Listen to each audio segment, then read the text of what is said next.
What's going on, everybody? KingofDragons 5000 here, coming at you with another figure review. Today we'll be having a look at the McFarlane Toys DC Multiverse Blight Batman Beyond Atomic Edition. And so here we have the DC Multiverse Blight posing out of the packaging. Before we take a look at the figure, let's actually see what he comes with. This version of Blight does come with two atomic effects that you can attach to his fists, and those look really nice. And then of course, he gets the McFarlane display stand. Other than that, Blight doesn't come with any other accessories, so let's actually move on to his details. So here we have a closer look at the atomic version of Blight, and I really do like the head sculpt on this figure. I don't know if you guys can see that very well, but there is an angry skull underneath this green tube, and I really do like the effects that they have here. It does look like Blight's energy is pulsating, so I really do like that little detail. Now, one thing I noticed on this Blight when I was taking off the helmet, you can see a little bit better the skull right here.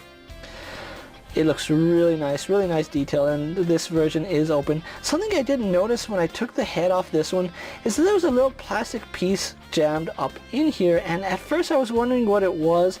This keeps the face inside the helmet. Now, if you guys really wanted to, you can actually pull out the skull head, and it is very nicely detailed. I do like that. Now, is it something that I would do quite often? No, not really. I would leave the head inside, but it is a really nice feature that you can switch the faces on Blight, and that's really cool. I do like that. So, putting the dome back on his head, there's really not much to go over in terms of detail for this version of Blight, because essentially it's the exact same one that we had a look at as we did with the Target exclusive Blight, with the exception of this helmet, which again, it does have the energy pulsating, which looks really cool. I do like that. And then a little more quality control is better on this one, where we actually do have the reflective paint inside these little orbs. Although it's not the best, it is a little bit better than the first version that we had a look at. And then there's also one up here that I didn't even realize was there. But yeah, overall, exact same Blight figure. There's nothing different sculpt wise on this, except that he does come with a left fist. The other one did have a fist on this side, but his fist does come off, so if you want to use parts from that Blight on this one, you can, and that's what I really do like about that. So it's really not too different from the original Blight figure. So again, the sculpt work is phenomenal on this figure. It looks really nice. Paint is crisp and clean, and for the most part, I really do like this version of Blight. So with that out of the way, guys, let's actually have Blight compared to other figures you may have in your collection.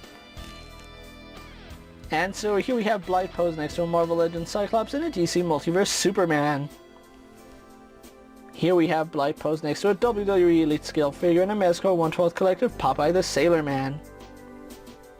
And so here we have Blight posed next to a Lightning Collection White Ranger and a Star Wars Black Series Mandalorian.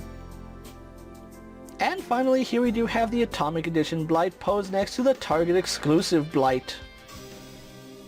So with the comparisons out of the way, let's actually move on to Blight's articulation. Now, it is the exact same as we saw on the Target exclusive Blight, where we do have a swivel here at the head or the dome, and again, that does pop off if you really wanted to, and I just love that effect right there. That looks really cool. So he does have butterfly joints right here, but they are a little bit stiff, and it seems to have the same issue, where if I bend his arm back, the butterfly joint works better than if it's in neutral. I don't understand that. It might just be an issue with the figure. This arm works no problem. So yeah, it could just be an issue with Blight in general, because again, it has that same issue where the butterfly joint works better with his arm to the back. Arm, of course, does rotate no problem. It does have a bicep swivel. Does a double joint here at the elbow. We have a swivel hinge here at the wrist, so it does hinge up and down, as well as rotate, and rotates on that pin. We have a ball joint here at the torso. This does swivel, crunch back and forward. We have another ball joint here at the lower torso, which that does help lean back and lean forward. Legs do kick forward, they kick back, out to the side. A little bit of a thigh swivel up high. We have double bend here at the knee, which is kind of stiff on mine, but it does work. Then we do have rotation at his foot. We have a hinge going forward and back, forward facing pin for rocker ankle, and you can give him a true rocker ankle by moving both those joints. And then we have a toe hinge. So overall, Blight here has some pretty good articulation, and if you saw the Target exclusive one, you pretty much know what you're getting. So with that out of the way, guys, let's actually get Blight posed and ready for my final thoughts, and then we'll wrap up this review. And so here we have the McFarlane Toys Blight pose for my final thoughts, and overall this is such a really nice figure. It's really hard for me to recommend one over the other.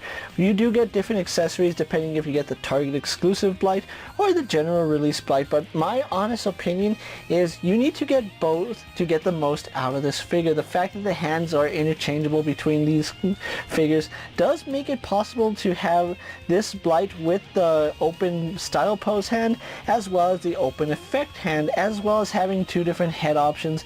It's very easy to switch. You don't even need to heat any part of this figure up to do a swap.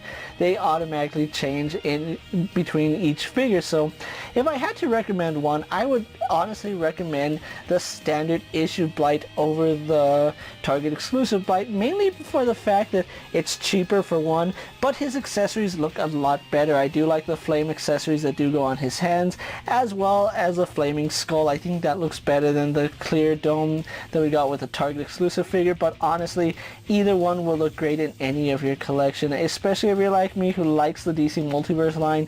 This Blight will look good in your Batman Beyond display, and I really do like how he fits in general. So if you're a fan of this character, definitely pick up either the standard issue of Blight or the Target exclusive Blight. Either way, you'll be happy with this purchase. With that being said, guys, I'm KingofDragons 5000. Don't forget to like this video, leave a comment, subscribe to my channel. Go ahead and check out all my other action figure reviews, as well as all my other McFarlane Multiverse videos. Hopefully you find them informative. As always, if there's a figure you'd like to see me review, let me know down in the comments, and if it fits in my collection, I'll gladly have a look at it. While you're at it, check out my Instagram account for new and exciting action figure photos, and as always, ring that bell to be notified every time I upload a video. Until next time, guys, I'll see you later. Take care, everyone.